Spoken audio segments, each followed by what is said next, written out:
Seni bana bağladı adı, mutluluktu ağladım. Neredesin? Bitmesin buraya kadar mı sevgilim? Elveda diyen sen misin? Gitme dur sakın, acıyor içim sensiz.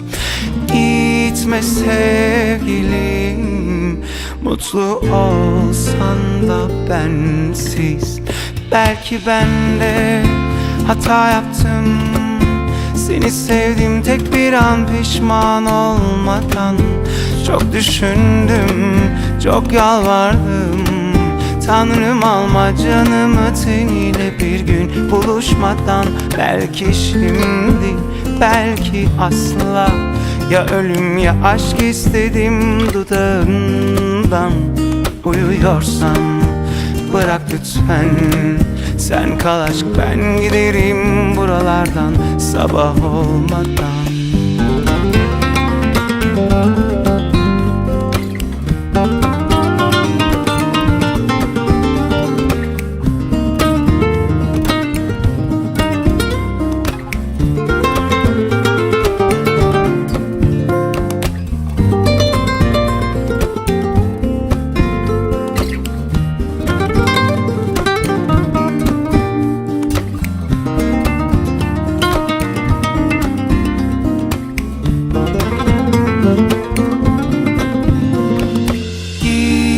Dur sakın, acıyor içim sensiz.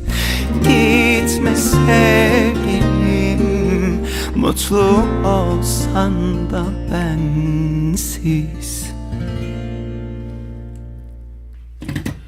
Belki ben de hata yaptım, seni sevdim tek bir an pişman olmadan. Çok düşündüm, çok yalvardım. Tanrım alma canımı teniyle bir gün buluşmadan. Belki şimdi, belki asla.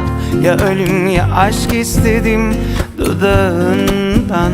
Uyuyorsam bırak lütfen, sen kal aşk ben giderim buralardan sabah olmadan. Belki ben de hata yaptım, seni sevdim tek bir an pişman olmadan. Çok düşündüm, çok yalvardım. Tanrım alma canımı teniyle bir gün buluşmadan.